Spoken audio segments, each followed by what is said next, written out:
First of all, everyone, why don't you go ahead and introduce yourselves to the audience and just basically talk about like what it's going to be more of a free form conversation, but I'm going to ask. So the way this is going to work is I'm going to ask you guys a couple of questions where hopefully you guys are able to tell your experiences to whatever extent you can. You don't have to say anything that you're not comfortable saying. Who Ambedkar was, why he's super important, and you can basically like assume that we're talking to Americans that know nothing about Ambedkar. So that's basically the assumption that you can make. Yeah. About myself, I'm a PhD scholar in Jawaharlal Nehru University, and my area of focus I'm working on is in international politics for the subaltern perspectives, especially through the lens of Babasaheb Ambedkar and as well as Sunday Periyar. And I'm a close contact with the political party in Tamil Nadu and work in an intellectual wing of the organization. It is known as VCK, Viduthalai Chiruthai Katchi.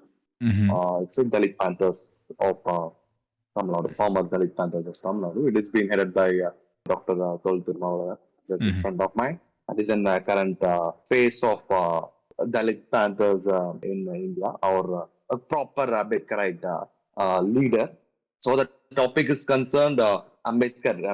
Anyone has so much personal experience with Ambedkar, who's been traveling with us since my childhood. So happy to share about my views about him. Thank you. Thank you, Arvind. Inji, why don't you go ahead? Yes, hi. The idea of Inji is actually a created persona, an online persona, because it's not the person that I am. But Mm. Inji is supposed to be this person who's supposed to be anti-caste, an Ambedkarite, queer, and anti-natalist, feminist, eco-vegetarian feminist, all those things in my internet Twitter bio. But the person behind Inji is me. I do not wish to reveal my name at this point, but I am currently working as a surgeon. I'm currently studying to be a plastic surgeon. For me, I just learned about the anti-caste movement, the Ambedkarite movement, quite recently. I mean, as recently as 2 years ago, and from then I've built myself up, learned a lot, unlearned a lot, and also converted to Buddhism recently. That is the last September of 2022. And right now, I'm in a place where I'm just pursuing my career in real life while trying to do my bit online. But right now, I'm just trying to disseminate as much of education as possible, so that more people like me who have the means who have the privilege of talking about the issues that arise from being Dalit can talk about it, have to get a voice, and also get the courage to talk about it. And to me, Babasaheb Ambedkar is everything. I mean, even talking about him right now gets me all choked up, because everything I am right now is because of him. I am because he was. The reason that I am here sitting with my peers, talking in English, and having access to all these spaces is because Baba Sahib at some point of time allowed for his people to get educated through the creation of reservations by virtue of creating a democratic socialist constitution of India. The little possibility that I'm allowed to drink water from the same wells as so-called Savarnas is because of Baba Sahib Ambedkar. The possibility that right now I'm getting to use this internet, the sort of electricity that is there, is partly due to Baba Sahib Ambedkar's work on the hydropower in India. He brought India to modernization, and he brought me to become the Ambedkarite that I am today, to become the person that I am today, and even the surgeon that I am today. As I had mentioned, Baba Sahib Ambedkar is everything to me. Thank you, Jai Bhim. J Beam, everyone. Go ahead, Rudy. I am Prithvi Raj from Andhra Pradesh. I go by Prudi online. My caste is Madiga. Well, I found I found out about Dr. Ambedkar like recently, around 4 years before.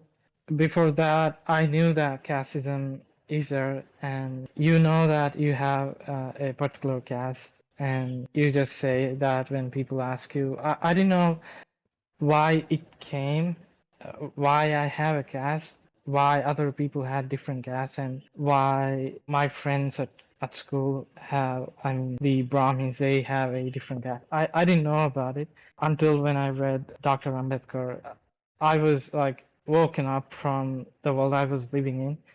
I was able to know why my community people are here the way we are now, facing the consequences of casteism. On the outside, people act like there is no casteism and everything is okay, but the ones who are being affected by it, they know about it much more than the ones who are portraying India as a great country.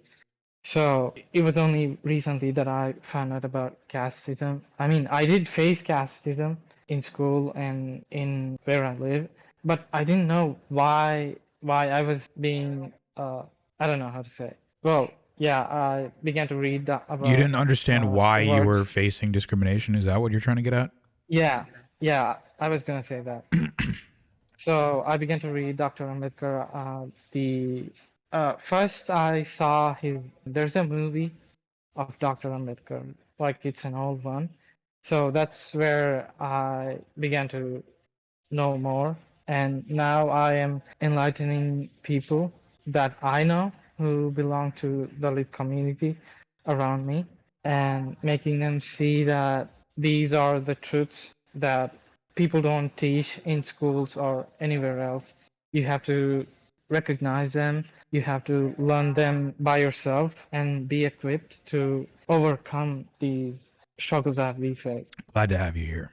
You know, I usually talk about caste on this program all the time, and I talk about the sort of discrimination that people of marginalized or oppressed castes have to go through on a daily basis. But in doing so, I've often had to explain what caste is to people because unfortunately, a lot of the people that watch this program are not from India directly, so they don't really have a really good understanding of like what actually is caste and how it affects people. So if one of you actually want to take the lead on that and actually explain to a broader audience what caste is, that'd be fantastic. So the idea of caste derives from the so-called Varna system practiced by in the Hindus of mainland India, where people are assigned certain roles or occupations based on the Varna that they are born into, as per the Hindu scriptures. And the Varnas, there are four Varnas, or four known Varnas, that is, which are hierarchical or ordinal, with Brahmins being at the very top, followed by Kshatriyas, and then the Vaishyas, and finally the Shudras. So a Dalit is a person who is not among these four castes, what is known as an Avarna. They do not belong to the Varna system at all.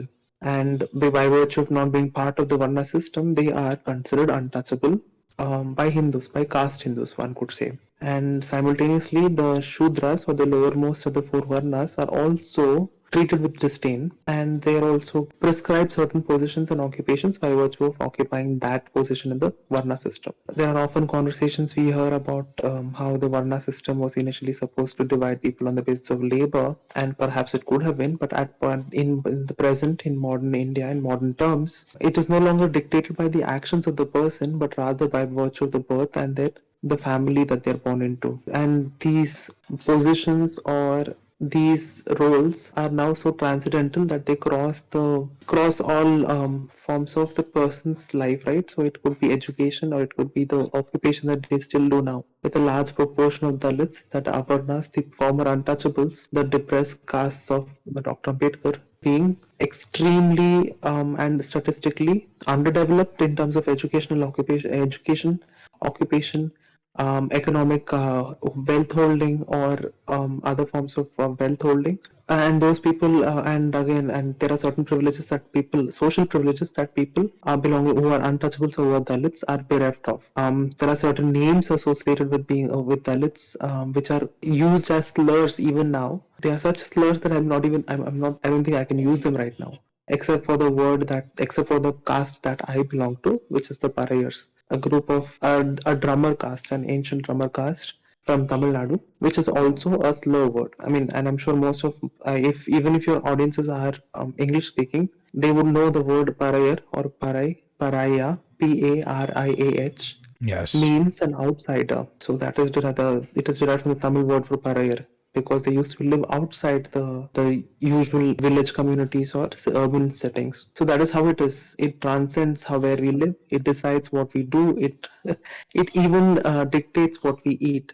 So caste right now is so pervasive. It has transcended the boundaries that has been dictated by the Varna, and now you are born with a caste and you live with it unless you do something to escape it. And Baba Sahib came with an ingenious way to break it, which is through conversion out of the religion that tags us as Dalits, tags us as untouchables, into Buddhism, which welcomes us for the intellectual beings that we are capable equally of spiritual enlightenment as anyone else.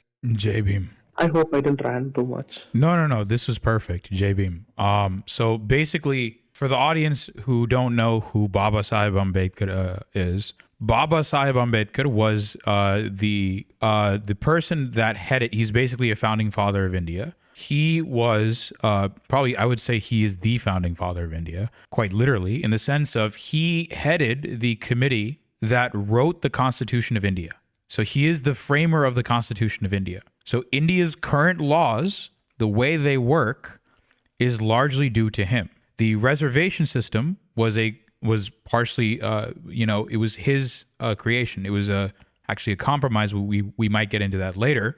But Baba Saheb was a genuine force for good. There's no other way of putting it. When you talk about Indian founding fathers, there are so many problematic figures that you can think of. One of them is, people will often champion Bose as an example, as a good leader. Dude worked with Nazis. No. But Baba Saheb, on the other hand, was a genuine force for good. He really was.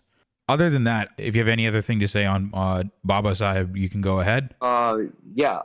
You cannot just reduce Dr. Ambedkar's to his work on a constitution. It is a little bit, let's say, around less than 5% of his works has been contributed, his major works is contributed towards the constitution. The drafting committee, he was an head of the drafting committees. If you study the Constituent Assembly debates, which records the complete Constituent Assembly, his work is majorly towards a common goal in the global politics to uplift the human dignity of former untouchables, and it always doesn't go or reduce to a specific geographical location like India. It is a more of a globalized one. For example, one could say that Baba Sahib's work has been observed in people living there. If you observe a former MP in one of country in European Union has taken up Baba Sahib's work and to bring the lost human dignity by the oppressor community in those parts of those western parts. So one cannot reduce him to merely specific part, because his principle for attaining a human dignity is applicable to every oppressed community in the world. Let it be whatever you take. It is not exclusively to the Dalits living in India or in other parts of the world. It is to each and every one. For example, if you observe, Tandai Periyar is another great person, a great anti-caste fighter. Yes. He, in one of his meeting, a person asked, okay, you say that there is no God. So if you have, do you have any leader to follow? If so, can you name them? Tandai Periyar said that I don't have a specific leader. But if you said, if I need a leader, it's Babasaheb Ambedkar. I will follow his ideas and I will consider him as my leader. It's said by another strong anti-caste leader like Periyar has himself has acknowledged that Babasaheb is his leader during 1940s and 50s. And these two, the great intellectual, as an anti-caste intellectual, has works to attain the human dignity for the oppressed community. One can't exclusively say to this geographical locations. It is each and every part of the world. You can take up his work and works on it. So for me, Baba Saheb has been from my childhood, because as Inji has said that I am here because he was. My father and my mother was here because he was. And many generations and millions of Dalit communities were living in a dignified conditions in India right now is because he was there. He was there, and he's the one who shown a path, and taken up many, personal losses. His health got degraded and etc. etc. Because he works for the whole of the humanity, and some may reduce him to a specific community identity. It is a seriously flawed misconception that the one see about his work and his one, because he is for everyone, and to every oppressed community. For example, sorry, I'm for African American in USA and other in USA, he's a beacon of light for them. In France, Babasaheb is for them. One cannot reduce him to merely an icon. This is to the hegemon of the oppressor ideas. Babasaheb is more than that personally, because you see, I'm an second generation one. My father and my mother, through the hard work and with thanks to reservation policy, I was able to get into an education which was denied to the Dalit community as for the years and years. So my father was an Ambedkarite during still, and during the earlier part of rise of Ambedkarism in Tamil Nadu during 70s, 80s, and 90s, especially post his college days. Where I say a personal example from my life. My hometown is in Tamil Nadu. It is a Dalit hamlet. As usual, it is outside the main town. And ours is in Temple City and the Dalit hamlet is outside. This is where my village resident resides. My grandfather was not permitted to enter the temple. It is a famous temple in Tamil Nadu. I don't want to name it. The grandfather and other community were allowed to view the temple from the side of the wall, which the Dalit communities cannot enter. And he was practicing still 1980s, it seems, by getting fear to enter into the temple. So the post-independence, it has been given that Dalits can enter into the temple, but he fear still resides in my grandfather. It is only after my father getting educated and other knows about Babasaheb and his works, has taken my grandfather he said exactly in 1982. He made my grandfather to visit the temple, to enter the temple the first time in my grandfather's life.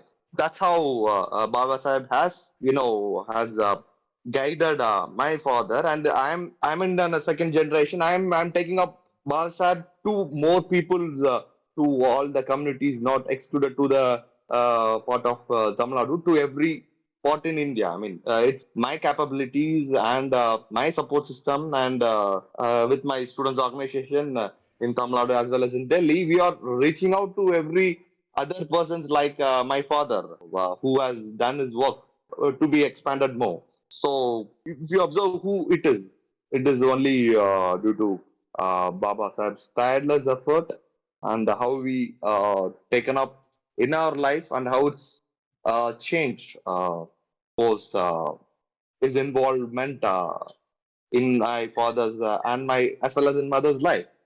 Because as in once in academia, the person from Dalit community has to face a lot, and they are still I'm facing. My fathers, and mother has faced, and they have broken those chain, and they are in a great position now. It's whom because it is the relentless struggle that Babasaheb has went through, has gave inspiration to my father and mother, whom they said during their downfall, during their dark times in their academic years. They have look up to Babasaheb's work. I mean, Babasaheb's life, how he gone through his days in Columbia University, as well as in London School of Economics, as well as during his earlier part of movement in 1920s and 30s. That's how they got their one. And I got, and still I'm seeing him as a beacon of light, how he gone through.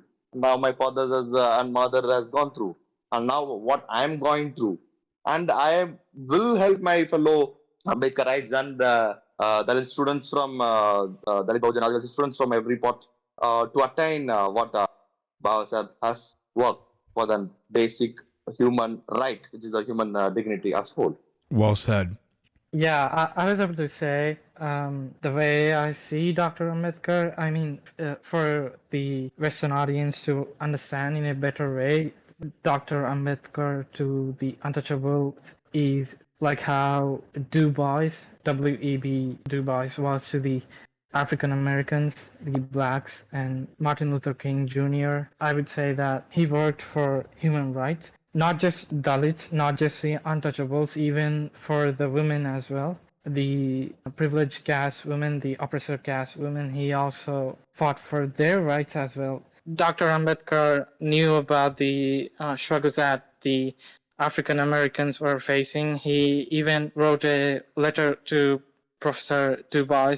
Okay, so basically, just to summarize, like what Dr. Ambedkar was saying, he understood the struggles of Black Americans. He basically was able to basically show, sort of Black Americans the parallels that they faced here in the United States, as well as the struggles that the people in India faced, that the marginalized caste in India faced. How is caste exported to the West? This is something that Ambedkar actually talked about already. I don't remember the quote off the top of my head, but I think it was, if Hinduism was exported to the West, then caste will be a problem. I think I'm butchering the quote, but that is something that he already knew well ahead of time. Notice a lot of Western immigrants from India are probably privileged and thus color the system in their favor. Yes, a lot of the people that come to the United States, especially on the H-1B visas, are from very privileged castes. They're from oppressor castes. Because they're from oppressor castes, they often bring their casteism with them to the United States. And often when talking to people from marginalized castes in the United States, often tend to, again,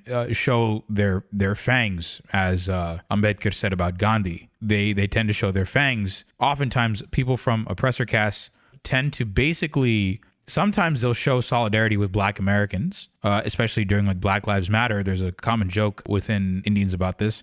A lot of upper caste Indians will say, Black Lives Matter, and then once they come back to India, they'll start shouting caste slurs.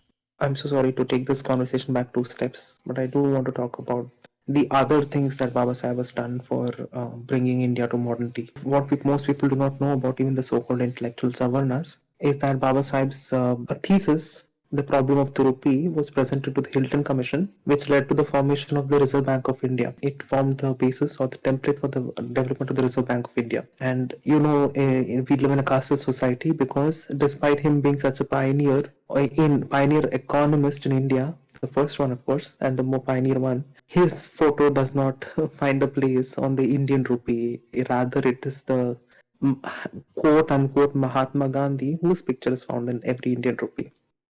Babasaheb Ambedkar was also led the draft, as most people know, was the chairman of the drafting committee of the Constitution of India, and was lifted most of the weight in terms of creating the modern Indian Constitution as it is, which meant that he gave all Indians universal suffrage, irrespective of their education qualifications or sex, making India a modern democracy. Babasaheb Ambedkar had an immense role in the development of multiple hydel projects, including the Hirakud, the Bakra Nangal, the Sona Dam, and the Damodar Valley project, all of which led to the development of the sort of hydel power which propelled India into modernity. He apparently played a role in the development of the African American consciousness against white supremacy through his interaction with C. Van Ward, which I learned of as recently as yesterday, and of course his interactions with W.E.B. Du Bois. And Babasaheb Ambedkar also during his lifetime visited and had interactions with and supported the efforts of Burak Amin, or the so-called untouchables of Japanese society. Oftentimes when people are told on Ambedkar Jayanthi, what people are told on Ambedkar Jayanthi is this person was the writer of our constitution, and the rest of the aspects of, and if pressed, they will be told that he was a person who was the Dalit leader. But not many people know that Babasaheb's contributions made India the modern democracy it is. Even now, everything that an Indian touches, everything that an Indian does, I forgot another important aspect, his role in the labor laws in India. As a labor minister for India, he was instrumental in creating the 8-hour workday that most Savarna people enjoy right now. His development of the Maternity Benefit Acts, the ESI, that is Employee Insurance Scheme, and of course equal pay for equal wages irrespective of sex, were all his works. Babasaheb Ambedkar was the one who delivered women from the thraldom of the Manusmriti-based oppression, which is a form of gendered oppression, right? Because Manusmriti, what is known as a Dharma Shastra, a code of conduct or code of law for Hindus, a scripture of code of law for Hindus, gave a set of injunctions on how Hindu women should behave, which were extremely oppressive. So Baba Sahib, and which meant that Hindu women could not own property and were always under the control of their men. Baba Sahib Ambedkar fought tooth and nail in the Congress and even quit it because they wouldn't pass the Hindu Code Bill, which allowed all Indian women, and Hindu women in particular, to own property and also divorce, adopt, as well as choose their partner, irrespective of caste or religion. So these are all the contributions of Baba Saheb Ambedkar, and every Indian benefits from it, even today, even right now. I mean, everything an Indian touches today or even sees is tainted by Baba Saheb, the so-called untouchable of India. So we need to talk about him in all these terms, not just as a Dalit leader, as Arvind and Prodi mentioned. I, despite being a Dalit, got to know about all his contributions as recently as 2 years ago, at the ripe old age of 27, despite having benefited directly from the reservations that he instituted in the Constitution. All of this is from the external aspect. These are the broader aspects, because personally, Baba Sahib means so much more to me. Everything I am right now is because of him. I tend to get emotional while talking about him. I mean, my voice is literally cracking right now, thinking about all the things he's given to us. So He's a these are all the things hero. I want to talk about. He's a Yeah, genuine. these are all the things I want to talk about. He is absolutely brilliant, and his work touches every Indian every minute of our lives. Yeah, Baba Saheb is a hero. He is a modern day hero. And again, it's important. Like I mentioned earlier that he was the framer of the Constitution, but like as Inji said, as Aravind has said before, he wasn't just fighting on behalf of Dalit people. He fought on behalf of. He was a feminist icon. He's a massive feminist icon. He, like Inji just said, he fought for the right for women to have properties. He was the labor secretary. He was the labor minister. He fought for the, like Inji just said, he fought for the 8-hour workday that Indians today enjoy. He's a legend. He's a legend among legends. He was also a very intersectional icon in the sense of he was able to analyze sort of the oppression that everyone across the world went through. And he was able to show the similarities across every oppressed group and sort of how everyone was oppressed and how, the oppression was not exactly the same, but very similar. He fought on behalf of all oppressed people, no matter where you were in the world. Baba Sahib also supported queer rights during his time, revolutionary. There is a Marathi play and there are multiple transcripts of Baba Sahib's defense of a certain Dr. Karve, who was what could be termed as, he was a fully trained sexologist who was blamed by the caste in the society for spreading immorality, for posting about contraception in his magazine. This is Dr. R.D. Karve. And Baba Sahib supported him in his case. And in his defense, he said homosexuality is natural. As early as the 1930s and 1940s, Baba Sahib was supporting queer rights. His work on the Constitution, Article 32, which allows people to ask for redressal through the change in Constitution, which allowed for the scrapping of the colonial Section 377, which considered homosexuality as criminal act, was, of course, we'll eventually tell you how he has impacted even queer Indians. So his impact is pervasive. If you're an Indian, you have absolutely benefited from Baba Sahib. There is no running away from it. Exactly. And yet he receives such caste abuse every single day. Exactly. Yeah, he's a man ahead of his century, as Abram said. He's done a lot for non-Dalits like Abrams as well. Yeah, Baba Saheb has done untold good for India, basically. If you are an Indian and you basically touch anything, you've probably touched something that was influenced by Dr. Ambedkar. Like they just said, there's no running away from Dr. Babasaheb Ambedkar's impact. It's not possible. You can't run away from it. By the way, And the other thing to keep in mind is Dr. Babasaheb Ambedkar supported queer rights in the 1930s. The 30s, mind you.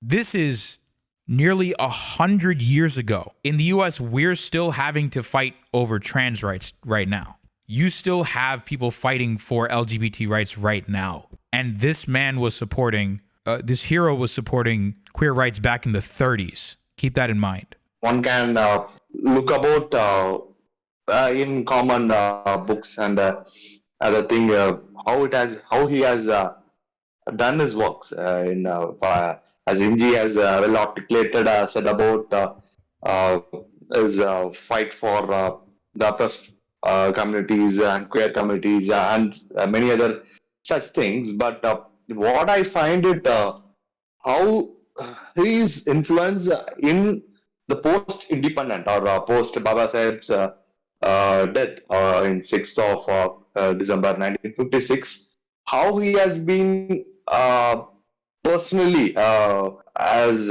impacted their lives and how the Dalits has taken out his work and how it is being continued in the current state is what I'm trying to bring out here. As the major other, I'm sorry to say that major other things is available everywhere, and I support and we can look after it. But one has to taken up the current struggles the Dalits are facing in India and how Babasaheb is still guiding them or being with them or being with us to navigate this struggle in our lives, especially to Dalit Bahujan Adivasis in India. For example, the rise of Dalit Panthers, which is similar like Black Panthers in USA, has this foundational idea based on Babasaheb. And if you observe 1970s and the earlier post-independence, there is a rise of crime against Dalits in the independent India, the 50s, 60s and 70s, which under single-party rule has been covered under the racks, whereas it is the Dalit Panthers which brought out a radical form of Ambedkar to the discourse in India. And it is much needed of the hour. And if you observe the manifesto, I mean, I'm trying to say that the manifesto of Dalit Panthers in Maharashtra is such a radical take on Ambedkar's vision to attain the human dignity to the oppressed communities in India.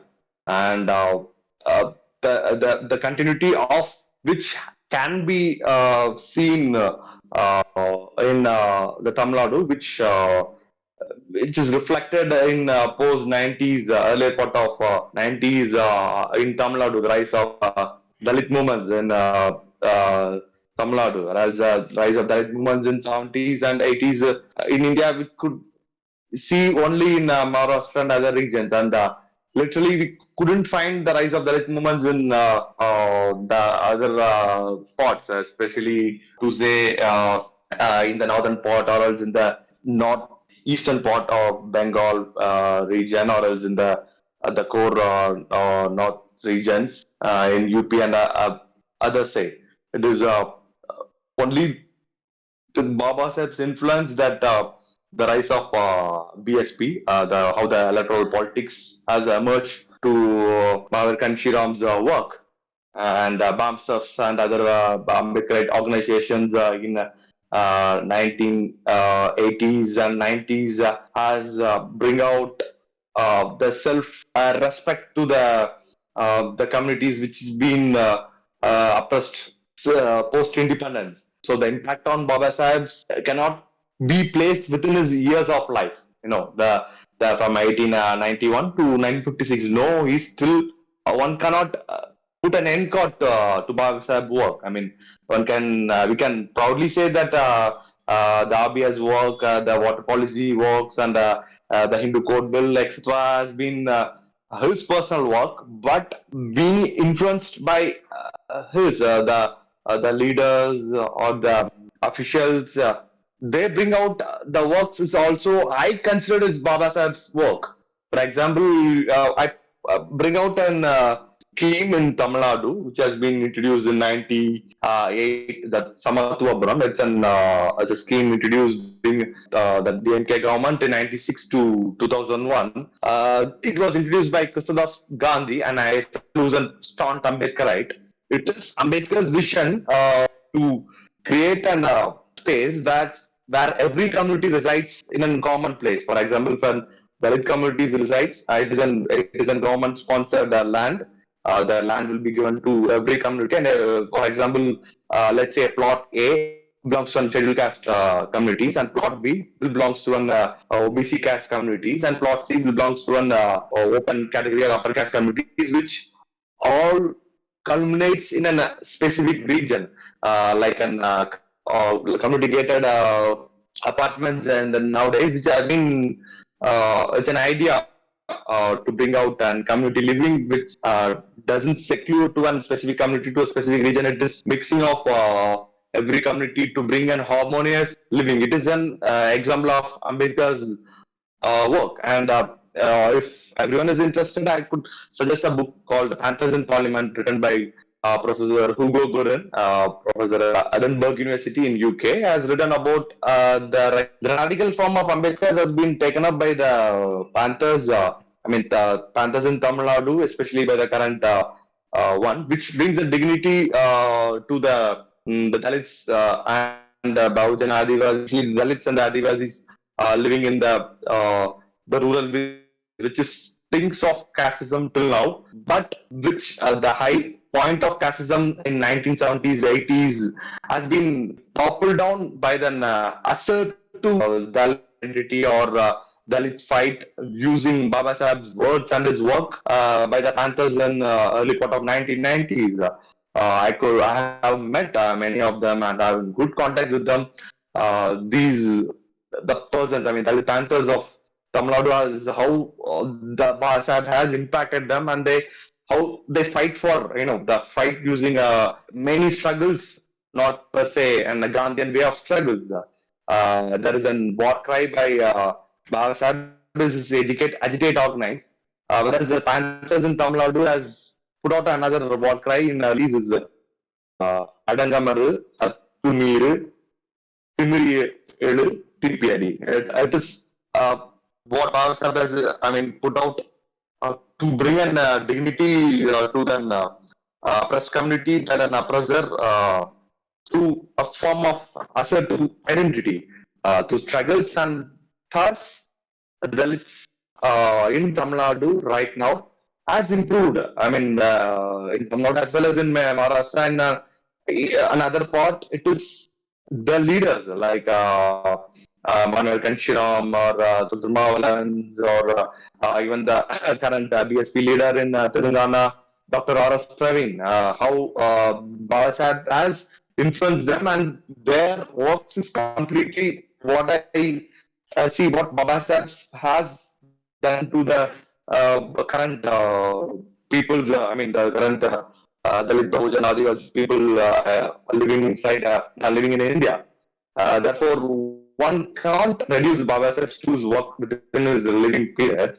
Still, I see every work which we trying to do in our community. I see it is, and Babasaheb is helping me. He's pushing me, or he's standing beside me. I could see him while I do the work for the upliftment of or helping the students to get into the universities or the academicians or many other things. I could see standing beside me or guiding me. Therefore, he's with me. He's with us all the one who the human dignity and for the upliftment of the oppressor community who's been facing the discriminations for so long. That's how I view him, and that's how he is with us. Yeah.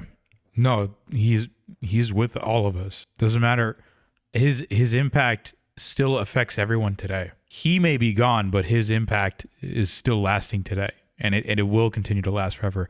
I want to go into a little bit about who the Vidudalai Chirutaigal Katchi, the VCK Panthers are a little bit, but I want to get into a little bit of the organizing And I also want to, you also mentioned a couple of things. I just want to make sure that the audience understands what we're talking about when we use these terms.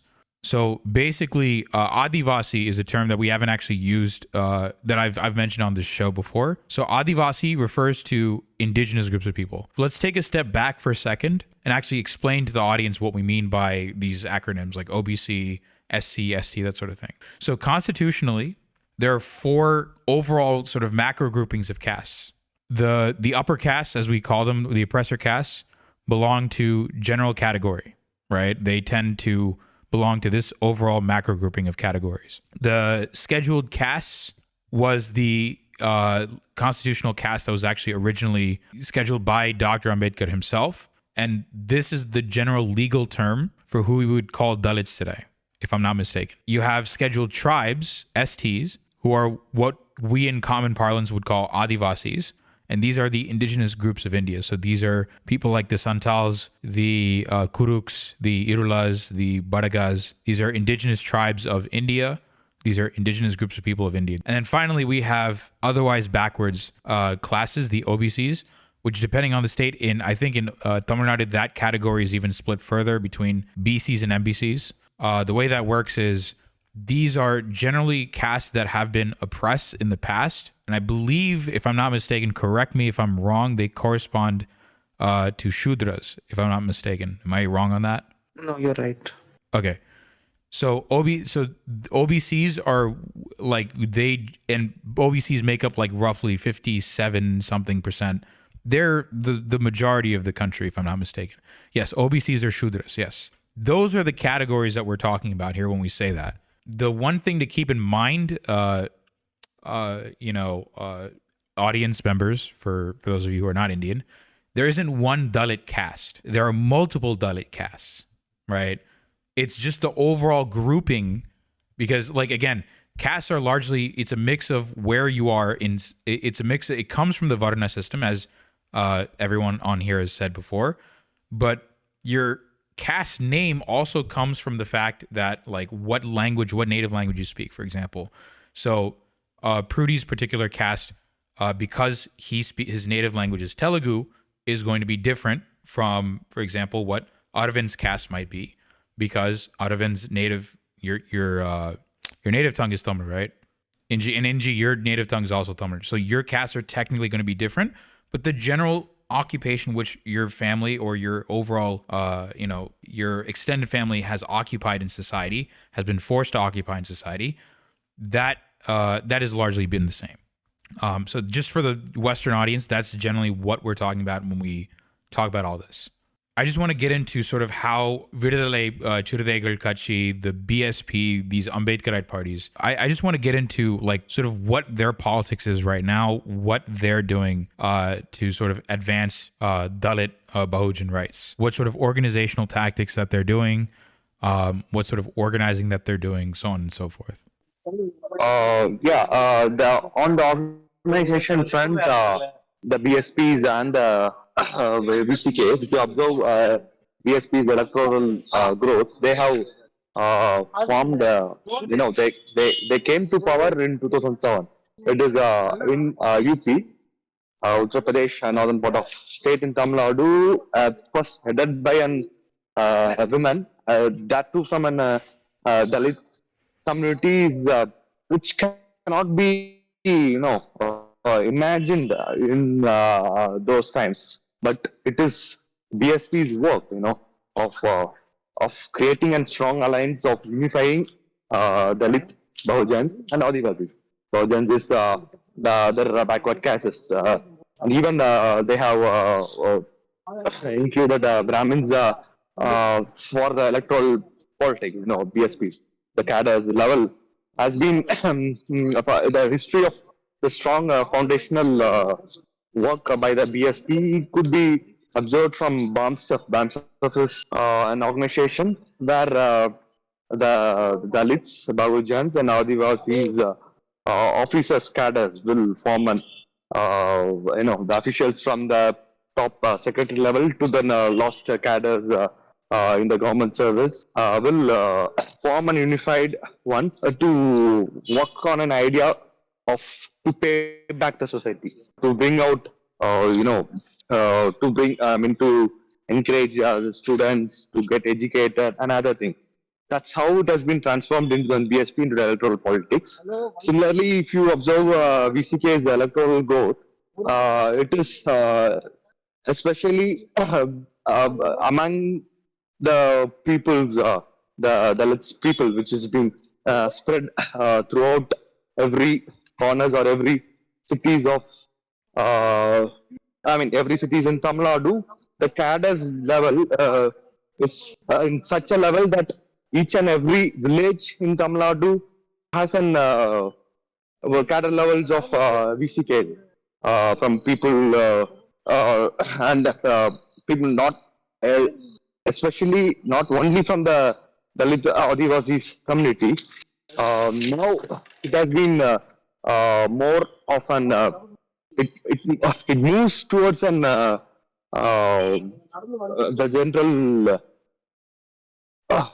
the inclusiveness of every community has been the rise in the past 10 years in VCKs. For example, if you observe the VCKs, Middle Kachis electoral gains, they got two member of parliament, which represents Indian Union, and in the state of Tamil Nadu, they has four member of legislative assembly, which the persons represent the state of Tamil Nadu, which is one of an federal state comes under the government of Union of India. It is an uh, the growth of the VCK is such an extracting level that every community and every person view it in such a scale that today in Tamil Nadu there is no politics without an Ambedkar politics, Ambedkar party like VCK. That's how it's grown. It is majorly due to the works by the ground level workers, the cadres of VCK, who's been fight tremendously, not only for the electoral or political gains. It is for the upliftment of the people in large. That's how the electoral parties works or objectives has been on this basis only they has been developed.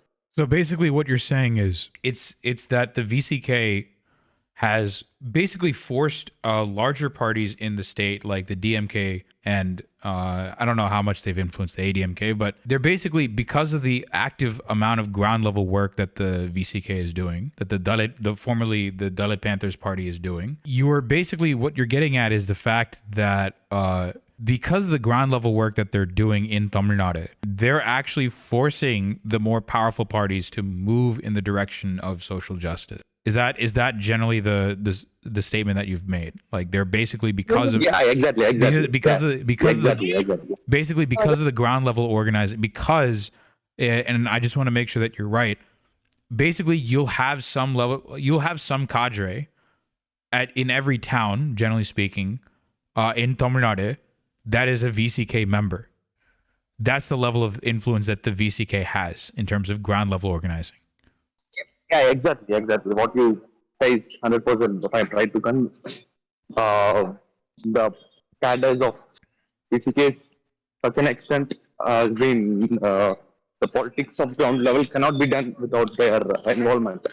That's how, because the party cadres of VCK was, the maximum will be 30%. So they work in such a level that. Now the state repression during the 80s and 90s against the Dalits are so much, but with the rise of VCKs, the state repressions on the Dalits is so much reduced because the state has fear for the VCK's representative to counter the state repressions. That's how it has been developed in such a way. Right. So basically, it's resilient against the. So basically, the party structure is resilient against any clampdown by the state. Got Yeah, it. it's exactly that. Okay. Got it. Got it. So we've talked a little bit about anti-caste politics in Tamil Nadu. We've talked about anti-caste politics in Uttar Pradesh. There's one state that a lot of Americans, that if they've ever heard of India, especially if they're on the left, they would have heard of this one state. And you're probably, I'm sure you all have your opinions on this state. Kerala. I want to just dive into sort of what the anti-caste, and I don't know if you guys have any sort of, I don't know if you have any contacts and you have any direct experience in with regards to anti-caste politics in Kerala. But if you do, I would love to like hear your opinions on like what is going on in Kerala as well, with regards to what is actually going on there. I can't say I'm well versed in the politics of Kerala because I have not lived there, and as a Tamilian, I do not have the intimate knowledge that is required to understand the nuances of the politics of Kerala at present. But what Okay. I've come to realize is that the population of Dalits is perhaps the lowest in the country. I think a meager 8%, if I'm not wrong. And I am told, I'm not sure, but I'm told that the Communist Party, post redistribution of land, has allowed for a higher level of land holding by Dalits, as compared to the demographic population of Dalits in that state. That is around 10%. Kerala historically has been the stronghold of Brahmanism, where the Nambutiri Brahmins through Nayars practiced extreme caste-based humiliation of not only Shudras but also the Shudras in terms of the middle caste like the Idavas, the Tiyas, and I'm not sure if they are slurs, but the Idavas, Tiyas, and the other castes were treated extremely poorly as compared to the rest of India, and perhaps that has reduced the population to such a low level, but now they claim that the Communist Party, the CPM, is very progressive in terms of its caste politics, which I've not seen in very to use a Marxist one. I've not seen it materialize in any form. It's still even Pinarayi Vijayan says he faces casteism in his own party. So I don't know to what extent it is true that Dalits are better off in a communist-run state.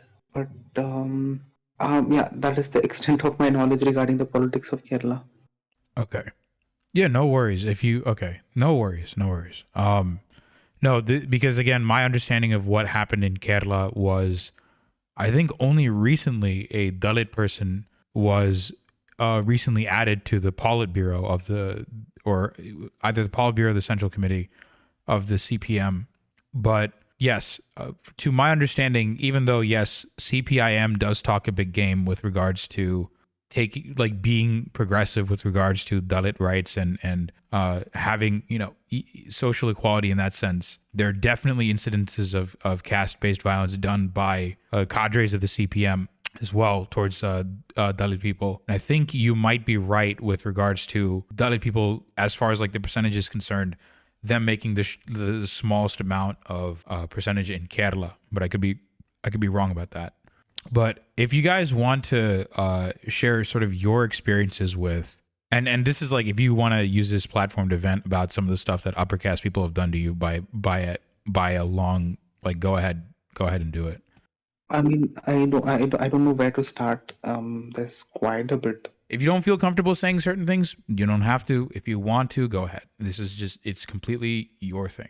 I mean, it is kind of, I could say something and it would seem pretty mild to any person who doesn't experience it firsthand. And again, the sort of insidious ways in which casteism is perpetrated these days is, I mean, it is hard to understand if you're not in that position, right? I mean, and the sort of abuse that you face can range from, people saying, oh, why would you even want to study? You have reservations, to open death threats. So it's like a whole range and spectrum of abuse that can happen, and I've received both. I have received a death threat for which I had to death threat online, for which I had to lodge a police complaint and all of that, and simply by virtue of caste, nothing else. The person said he'll shoot me after finding out my location. Jesus. Every step you take has to be calculated, and your friends are only your friends as long as they don't know that you belong to this caste, and even if they do know, You need to be the nicest, kindest, most benevolent, quiet, demure, meek, gentle Dalit possible. You never question their hegemony. You never question their scriptures. You accept what your fate and you accept whatever they say and keep quiet. And any sort of assertion from your side will be met with extreme violence. So picking out examples may be difficult because there are so many. But I've been asked what is my caste for joining a gym in Bangalore, which I don't know how it relevant if For it has joining any a sort of gym. relevance. Yeah, a gym. I Oh. do not. I still cannot figure out how that has any pertinence. This happened in the year 2017, not like a long time ago. It happened in 2017. Absurd. Okay. And I mean, Bangalore is a stronghold of a very saffron society, and Sorry to cut you off. So uh, saffron is the color of Hindu nationalists, just for the record, just for everyone that doesn't know. so yeah, those sort of things. And even now, if you just go through my Twitter, you will see almost a daily barrage of insults saying, "Oh, you are just." To them, the one of the worst apparently insults is being using reservations, even though their ancestors have been using their surname reservations for their entirety of their history. So it's a very hypocritical crowd. Right now, I am trying to deal with it with humor and passive aggression and all of that. But yeah, I mean, I hope my only aim is that people do realize that you can exist as a strong, assertive, intelligent, confident Dalit in modern day India, and there is somewhat of a uptick in the amount of people understanding the possibility to exist openly as a Dalit, openly as a proud Ambedkarite. There is through the advent of social media, younger people are coming across or coming into the Ambedkarite fold through their exposure from social media posts about his works. So that is a benefit, and of course the drawback is that it means that there are more castes. I mean, you are available to for more casteist abuse from castes who will use every portal to harass you. So specific examples, as I mentioned, these were there. There have been multiple occasions of a person who barely passed his exams who told me, I mean, that person had, I don't know if in the CBSE board, class 10th, you have percentages back then. And so this person had a percentage of, say, I think if I remember correctly, around 74%, which is borderline. I mean, it's just a percentage. And I had 94. That is a whopping 20% more than him. And he still had the audacity to tell me, "Oh, you don't have to worry about studying. You folks have reservation." So this is a sort of delusional, hypocritical idea of castes that they are somehow meritorious by virtue of birth, while they simultaneously claim that there is no caste discrimination in India, even though there are multiple pages and pages and pages of studies showing that there is ample proof for casteist abuse in India, so much so that it pervades the lifespan of Indian Dalit women. A recent study published last year showing that by the UN on Women's Day was that Dalit women live 14 years lesser on average than Savarna women, corrected for weight and other factors. So it is pervasive. And these people do not realize it, and they only believe that their rights have been impinged upon just because the more historically impoverished and ill-treated folks have finally access to the spaces that was previously gate kept by the Savarnas. Extreme mediocrity, fueled by delusion, which makes them think they are so magically meritorious. But yes, that was my bit.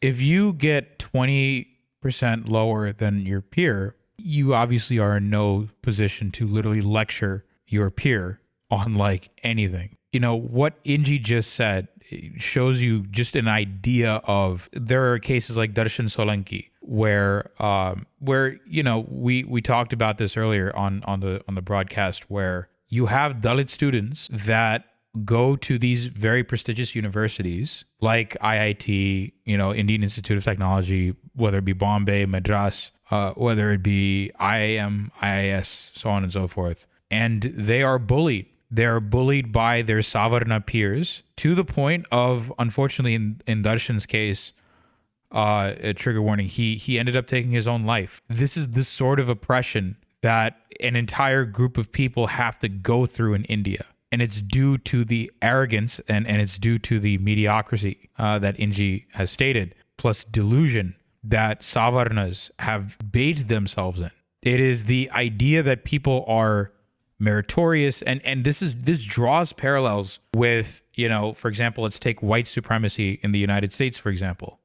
You have an entire group of people in a society that think they're better than everyone else just by a fact, like, because their ancestors hoarded all the resources, and they think they're better because they've monopolized that set of resources for so long, and they've been able to capitalize off of that set of resources, and they've been able to generate wealth for their family, and so they didn't have to work super hard, like a bunch of like the rest of the population. It is that delusion of grandeur, and it's that delusion of merit that these upper castes, that they've been riding on for the past several millennia, for the past several thousand years.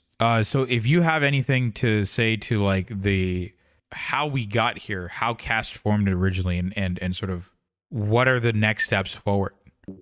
Yeah, I think I had spoken about it previously also. And caste supposedly began as the Varna system, as prescribed by the scriptures of a Vedic society, which gave people occupations based on their, or rather, it apparently was decided by the actions of that person during their lifetime, which decided if they were one of the four Varnas. That is, a person getting educated became, or was in intellectual pursuits would become a Brahmin, and a person engaged in warfare or tactical decisions would become a Kshatriya. A person engaged in trade would become a Vaishya, and a person engaged in menial service-related work would become a Shudra. That then it became codified and then transformed into a more rigid system, which meant that any person being born in a family of Brahmins became a Brahmin. That is, it essentialized it to birth. And so, I mean, the Kshatriyas were born in Kshatriya families, Banyas were born in Banya families, and so on and so forth, which meant that people were assigned their jobs and their whole identity at birth, and they could not transcend it by whatever means. And if they did attempt to transcend it, they were faced with violence. Even, I mean, it is even mentioned in the Ramayana of the case of Shambhuka, a fictional character who was apparently a Shudra by birth, who decided he will do penance to become a Brahmin, I believe, and was immediately killed by Ram, the mythological hero of the Ramayana, and which meant, so this was how caste was streamlined and codified by the Hindu scriptures.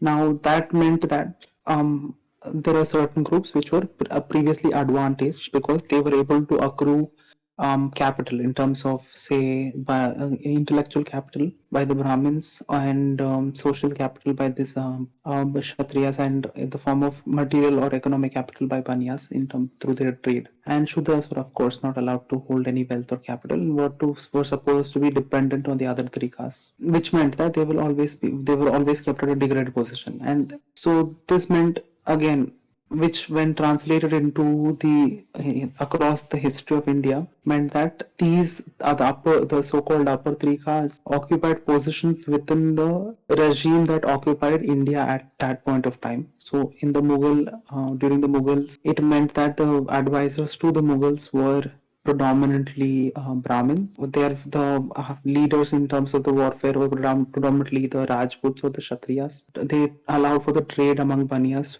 who collected the taxes and gave it to their kingdoms. This again also translated into the British Empire, where the people who first came in contact with the British, or in terms of, through communication, through exchange of language, through the exchange of intellectual capital, were the Brahmins, which allowed for them, which translated into their current advantage in the academic or the intellectual spheres, which they claim means that they were born inherently intelligent. And the warrior classes, the Kshatriyas, were then also occupied positions in the armies, which meant that it provided them the capital that allowed them to have access to these spaces and to maintain their hegemony over it. Similarly, the trading class castes also gained immensely from it. A particular case of a caste transcending the caste system was the case of the Kayasthas. They were Varnashram Shudras, so they were supposed to be engaged in service. but their caste occupation was that they engage in clerical work. They made registers and all of that, which served them well in the Mughal during the Mughal era and during the British era, which allowed them to become quite powerful and even were included into the Brahmin caste later on. Now that means it translates into modern society wherein anybody who has these surnames, right, caste indicative surnames, which are attached to most people's names, has as actual real life benefits. There are studies showing that people with Brahmin caste names like the Trivedi, Sharma, or other Pandits or whatever, they have those CVs, their CVs with Brahmin surnames, identical to non-Brahmin, obviously non-Brahmin or Dalit surnames, get twice as many callbacks. So, which means that the opportunities open to I'm these sorry to folks cut you is off much for. more. I want to cut you off for a second. To my audience, does that sound familiar? Does that point sound familiar to you guys? Because it should. Because in America, a study was done in the United States saying that people with stereotypically white names were more likely to get, I forgot the rate, but I think it's actually double. People with white sounding surnames were more likely to get callbacks on their resume. Same thing in India. It's a very similar concept.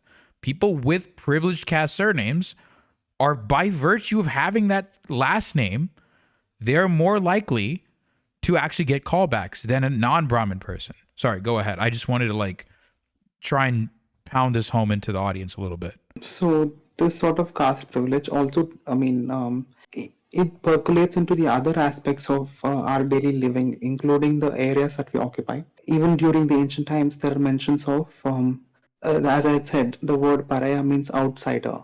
So any person who lived outside the borders of the city was not allowed to enter it. Were the and by I must make a disclaimer that the caste that I mentioned belong to the four varnas or the savarnas. Shudras are also savarnas, but they are not dvija savarnas. That is, they are not twice born. Whereas those people who are referred to as Dalits, these scheduled castes, are outside the varna system, right? And these people were traditionally occupied with collection of carcasses, cow carcasses, which was considered polluting to the Dvij caste, that is the Brahmins, Kshatriyas, and Brahmins, especially the Kshatriyas and Banyas, and therefore it was the job of clearing away this, the job of manual scavenging, the job of cleaning human feces was relegated to the so-called untouchable castes which lived outside the peripheries of the society. Now you would think that that was, oh, that is ancient history and all of that, but that directly translates to what is the current building of the societies or even Indian cities right now. There are separate Dalit bastis, or which are literally ghettos where Dalits are segregated from the society, which tend to have certain notions associated with them, like these places are squalid and dirty and unhygienic, and that those areas are people from those areas are treated differently. I mean, I think again parallelisms with the African American experience of being ghettoized into certain areas in the city itself, and it comes within the planning of the cities because most of these planners belonged to the Savarna caste. Most of them were Brahmins to begin with, and the Brahmins had their own quarters, the Agraharams, which actively prevented anybody who's non-Brahmin from getting places there. I mean, it is even practiced now when there are boards saying non-vegetarian people who eat non-veg are not given, will not be allowed or will not be given housing, Yes. which is basically code for non-Brahmins are not allowed in these spaces. So, and again, when it comes to that was in terms of the infrastructure, right? But when it comes to even food habits, the beef is a very contentious issue in India, as most people may be aware right now, and it derives directly from the Hindu notion of purity of the cow. But the purity of the cow only lasts as long as she is alive. As soon as the cow is dead, it is considered polluting and has to be removed away by the Dalits. So anybody who consumes beef, and that is a person who kills and eats beef, apparently is polluting, and that has been relegated to to the Dalits of India. So it is, I mean, it is the effects of caste in India is myriad, and it is also all pervasive. And you can write, I mean, a person of Dalit. I mean, there are so many people claiming that they have escaped caste, they are casteless, like say our famous Shashi Tharoor or Arundhati Roy or all these people, but they all unanimously belong to Savarnas, Brahmins, or Syrian Christians. And let us not forget that casteism, when I say all pervasive, it pervades, it percolates, and pollutes other religions also. There are Brahmin Christians, as Prodi will help tell you amazingly well. There are Brahmin Muslims, which are known who are known as Ashrafs, and there are Dalit Muslims known as Pasmandas. There are so-called upper caste Sikhs, and there are Dalit Sikhs, who are the Dravidasya Sikhs or the Mazhadi Sikhs, who are all Dalit Sikhs. Of course, a large proportion of Buddhists in India, I think around 97%, are Dalits because of the efforts of Babasaheb Ambedkar in converting our people in the very in a mass conversion event into Navayana Buddhism. But if there is honestly there is some level of casteism even among Buddhists. That is the sectarian Buddhists, the Mahayana Theravada Buddhists. They also practice a level of casteism. So it is all pervasive. It is seen through all levels and all strata of Indian society. And it has been, I must admit that it has been an ingenious effort by the so-called the Savarnas of India in preventing it from going into the outside world, because there has been governmental effort in preventing the recognition of caste discrimination from becoming a global news. Fortunately, it became global news after the Brahmins tried to profile a person in the infamous Cisco case, right, which led to a lot of changes across the world, and through the actions of through the works of Thenmozhi Sauntarajan and Equality Labs and so many other people, Shama Sawant and Tanuja Gupta, etc. There has been concerted effort to have the world recognize that caste discrimination is becoming a global problem now, with Indians migrating to other parts of the world, and most of them, of course, being the Savarnas, because of the accumulated social capital that they have from ages of exposure to different,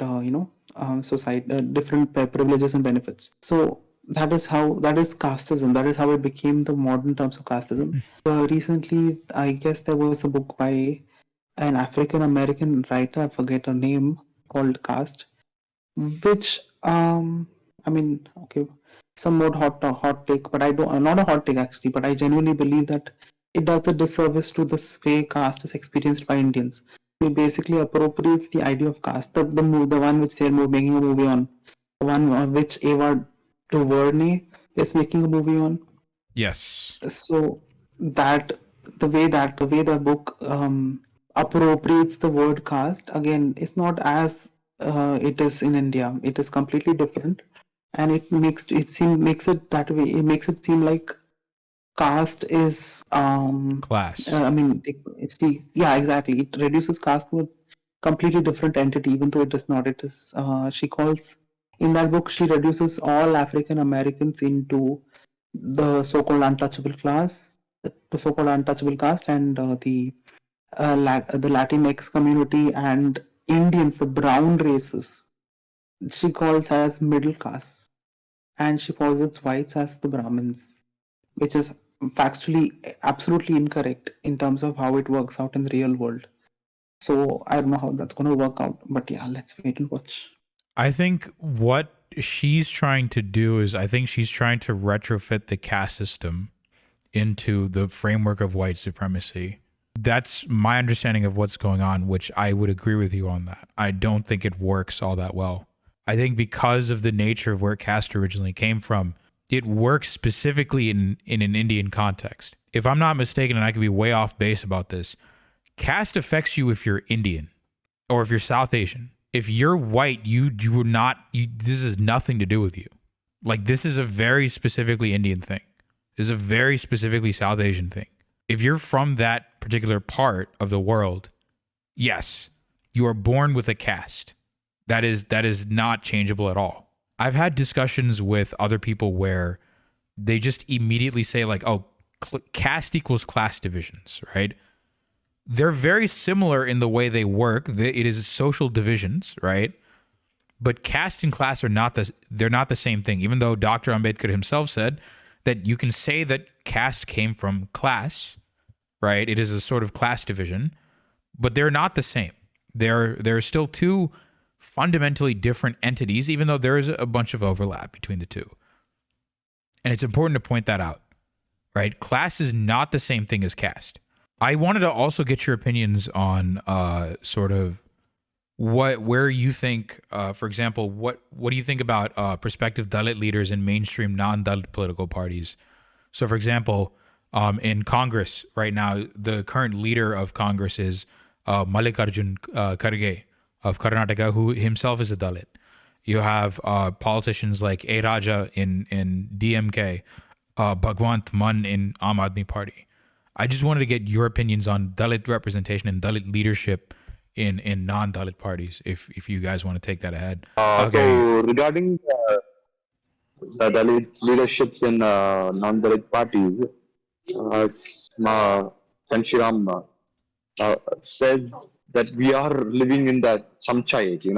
It is the representation is not true representation of Dalit peoples in the non-Dalit parties. They are just a tool used by caste Hindus to bring out their own opinion. It's on this one. The Kanshiram has done an extensive work. His work is Chamcha Age. The book is released in 1984. It is an part of Babasaheb. And what Kanshiram has said about the origin of this Chamcha Age roots from the Pune Pact, which Mr. Gandhi has forced to protect the so-called Hindu interest, or to be the upper caste Hindu interest. So still, you don't find a pure representations of Dalits from the non-Dalit parties. For example, if you see, there is a reservations in legislative assembly as well as in member of parliament for the SC/STs, but when an issues regarding the SC/STs atrocities, other thing happens in the country, we don't find any voice out from the Dalit leaders in the non-Dalit parties, because they should go along the lines of the parties. I mean, non-Dalit party which they are a part of it. So the true leaders is not represented in the non-Dalit parties. I mean, a little bit, a few could be say as an example, but that too not in a great scale. For example, one of the strongest Dalit leaders in Tamil Nadu, I say quote of Tamil Nadu, because I don't see much other Dalit leaders in the non-Dalit parties. Whereas I could quote one example is Honorable Minister Raja, strong Dalit leaders, a face of Dalit leaders in BMK is one important one, because he is an intellectual knowledge and is hold over the subject, bring out about the issues. This one, a few exceptions, but even though he is also constrained by his the party principles and other things. Therefore, on the whole, we couldn't find a true representation of Dalit leaders in non-Dalit parties. It's what the current conditions of party representation. I mean, the electoral politics in India. That's it. It's basically what you're getting at is it's not going to be adequate representation because ultimately they're still constrained by the sort of party lines. It's never going to be completely adequate. So even like, A. Raja Avarhe, he's going to be basically confined by the lines of the DMK. Mallikarjun Kharge Avarhe, he's going to be constrained by the party lines of Congress, right? Bhagwant Mann, he's going to be constrained by the Aam Aadmi Party lines. That's basically what you're getting at. Exactly. So you're never gonna. That's what. Yeah, don't expect. I mean, the true representation from a non-Dalit party. I mean, it's my opinion. Everyone has an disagreed thing, but it is what I observe. I mean, as an works in the ground level, I could observe. This is what it has been. That's its root is from the Pune Act of 1932 till now. Therefore, the current rise in the double electorate policy, which has been brought out by Babasaheb in 1932 to Simon, I mean the Simon Commission, is of debate today. The need of the double electorate. It is true that what Arvind has said, that in non-Dalit parties, Dalits are used as just tools. They're gonna create a scene create a narrative where they act as saviors for the Dalits and pretend that they care for the Dalits, but it's actually just pretense. They just that's what I want to go back to take a step back to what Inji said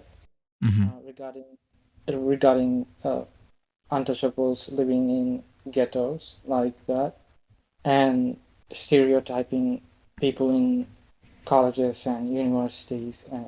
Like if you have a particular caste name, then you will have privilege. I did face that. I wanted to be. I wanted to join as a scout in school.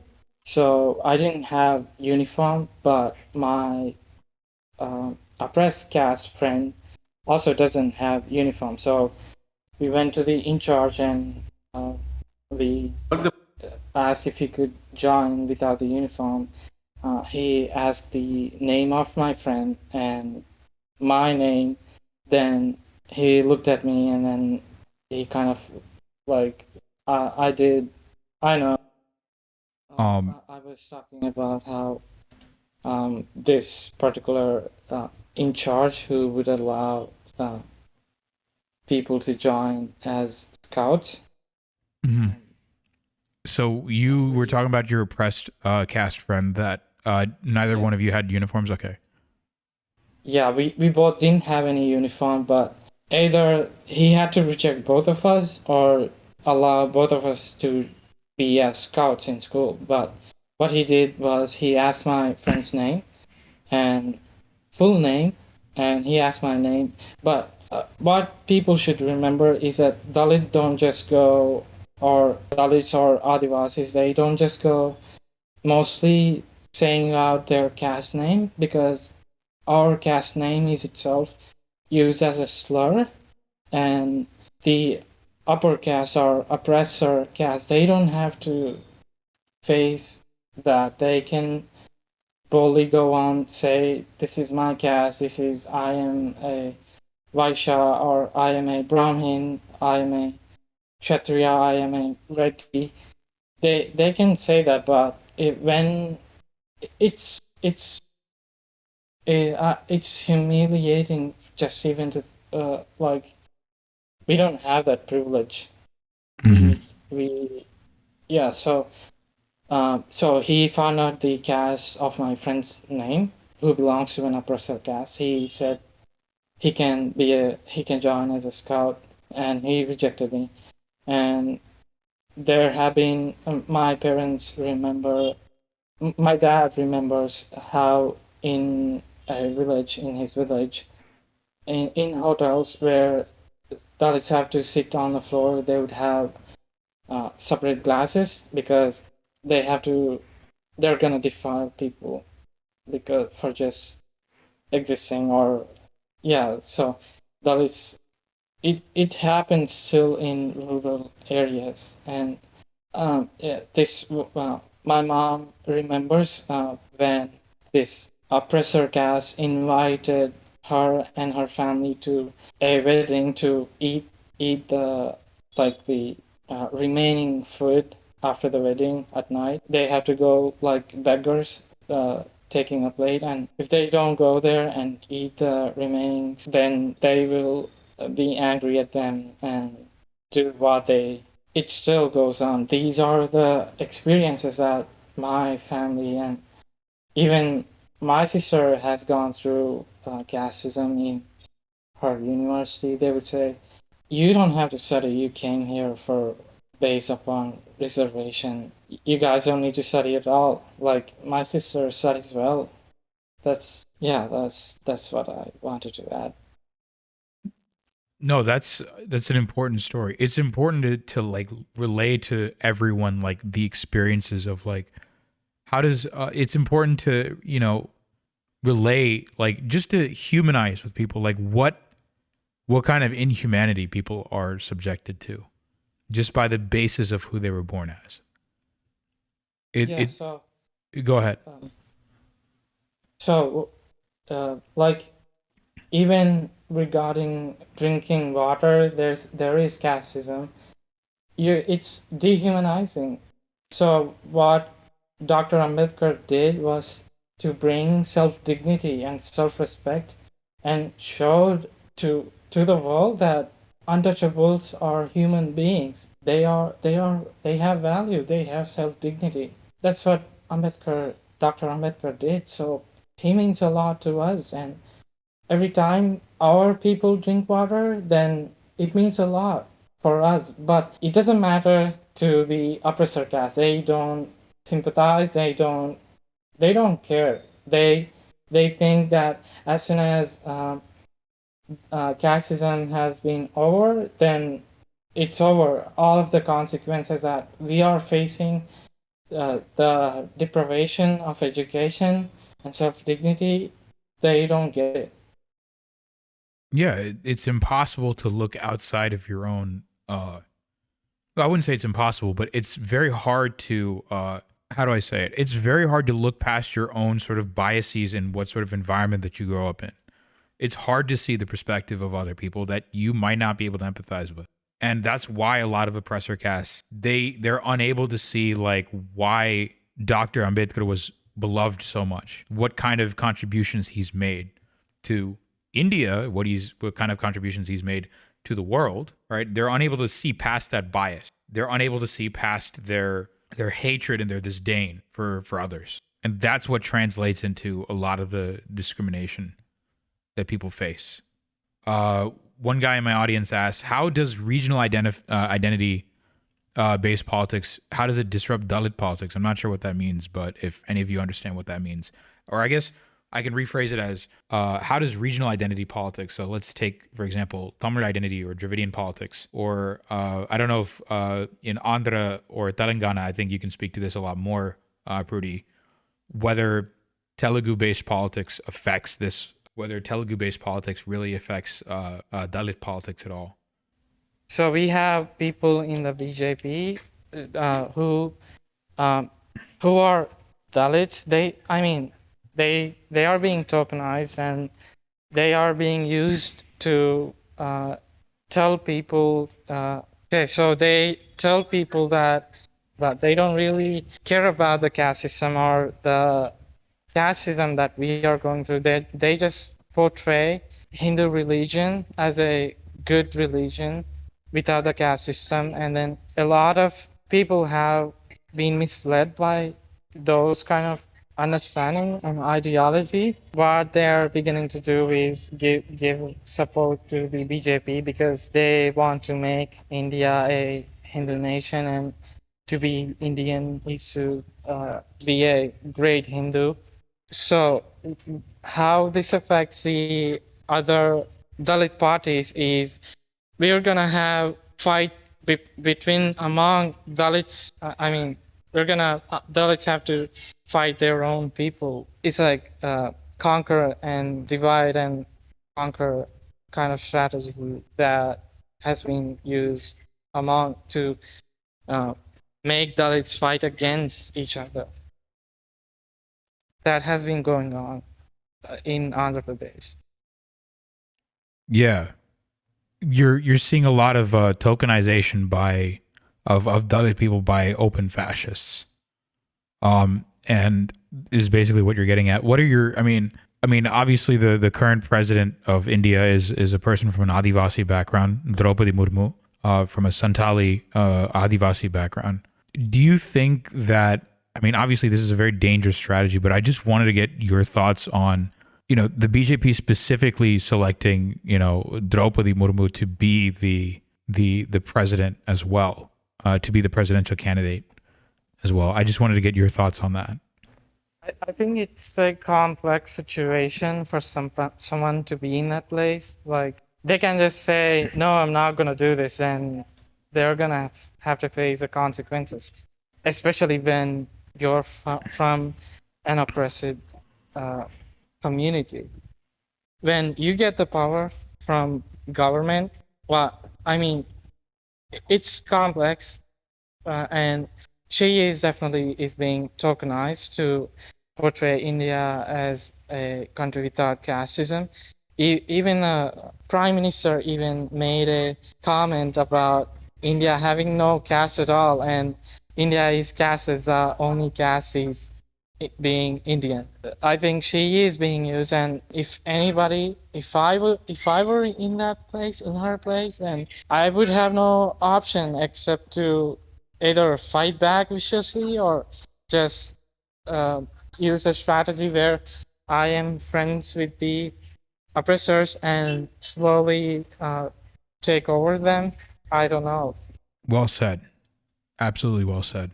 I think it is I would agree with you in the sense of that she's absolutely being tokenized for sure. But it's not an easy position to be in and refuse that sort of position. I would tend to agree with that because every move you make will be very much scrutinized by the upper caste of that community. It's very obvious that the higher ups in the BJP, the actual leaders of the BJP, want to use her as a token. It's not easy when you're in a particular situation when you are being tokenized. Sometimes you feel the need to, like, sometimes you don't have any other option. And I can't imagine that would have been a very easy situation for her to be in.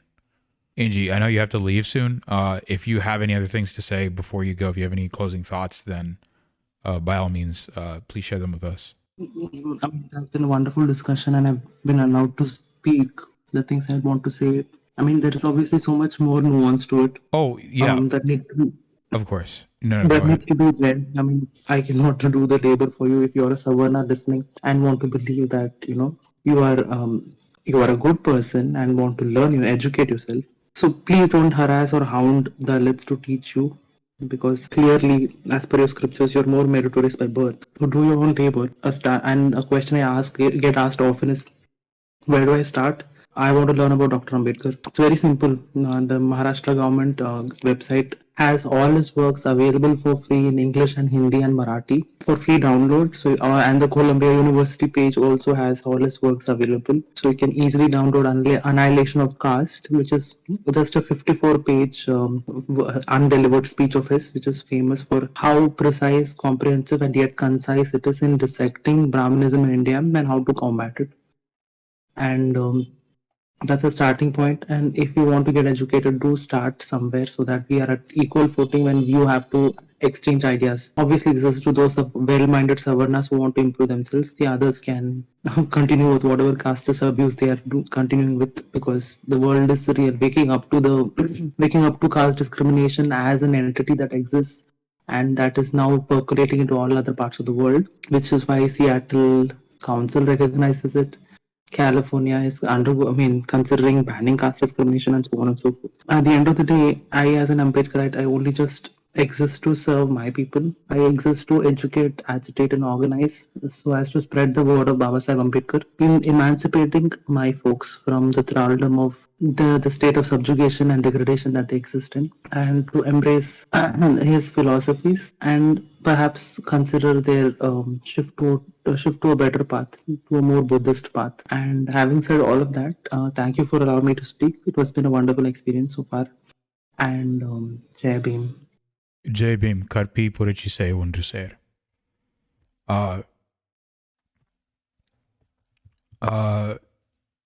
Yeah. No, thank you for Prudy. If you have any closing thoughts, or if you want to stay on the call for a little longer, we can have a more back and forth. But if you have any closing thoughts, Prudy, or if you want to stay on the call, you can feel free to throw your thoughts into it. I don't know where to start, but the political issues. It's just, I mean, it reminds me back how Gandhi had uh, approached the Dalits and tried to help the Dalits, but when Dr. Ambedkar fought for more political power for the Dalits, then Gandhi basically did a hunger strike in order to not let the Dalits, because um, who were being treated as scum. And when Dr. Ambedkar fought for us to gain more political power, Gandhi did a satyagraha. So, but on the outside, he kept saying that the untouchables are God's people, and he even said that he even referred to us as Harijans.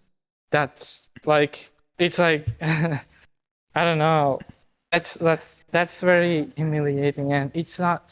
It's just all talk. And if he really cared, just like the politicians that from the non-Dalit communities and non-Bahujan communities, if they really cared for the Dalits, then they would do something to keep uplifting our communities. If they really cared to defend the human rights and stop dehumanizing their own countrymen, then they would take actions against the atrocities and what we are facing.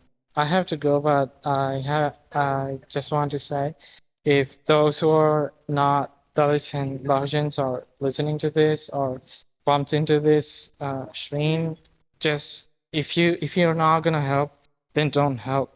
I mean, at least try to sympathize, understand where we are coming from, instead of telling us that we don't study and we have a different culture, we don't know English, we can speak better English than you. Or please don't do that. Please don't dehumanize your own countrymen. Try to understand them, try to see them as human beings, and study Dr. Ambedkar and understand him. Don't just pretend that you care for the Dalits and then just take over their spaces while doing nothing. Thank you, and thank you so much for giving me the voice to speak and giving us the voice to speak about casteism and Dr. Ambedkar. No worries. I don't have much of a platform to offer. I'll be perfectly honest. I don't have a big platform to offer to anyone. But whatever I have, I'm going to give. It's just the right thing to do. That's it. And nothing more, nothing less. It's just the right thing to do. That being said, I'm going to let you go. You can feel free to go. I know you have to go somewhere. But I'd like to thank all of my guests, Aravind, Adika, Inji, and Prudy, for joining me on this Ambedkar Jayanthi stream.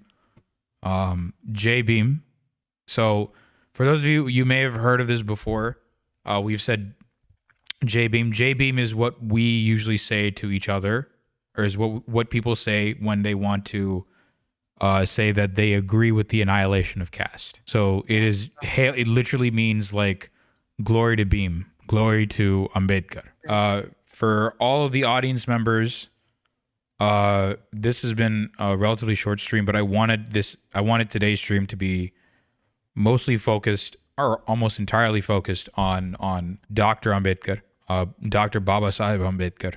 I think it's important to actually get an understanding of who he was. If you're in my Discord, we do have copies of a couple of Ambedkar's work. So we have Buddha versus Karl Marx, Dr. Ambedkar, the Untouchables, who they were and why they became untouchables. We have copies of some of Dr. Ambedkar's work. We'll be adding some more of Dr. Ambedkar's work later on. For those of you in the audience, I hope this was a informative experience with regards to just overall the experience of Dalits, of Dalit people, of people of oppressed castes, and why Dr. Babasaheb Ambedkar was beloved, and he is beloved. He's a genuine hero, and everything that, like Inji said, he is responsible for fighting on behalf. He's a feminist icon. He is a queer icon. He's fought on behalf of so many people. Obviously, he was the framer of the Constitution, but he was much more than that. Dr. Ambedkar was someone who fought on behalf of all oppressed people. I think that's so important.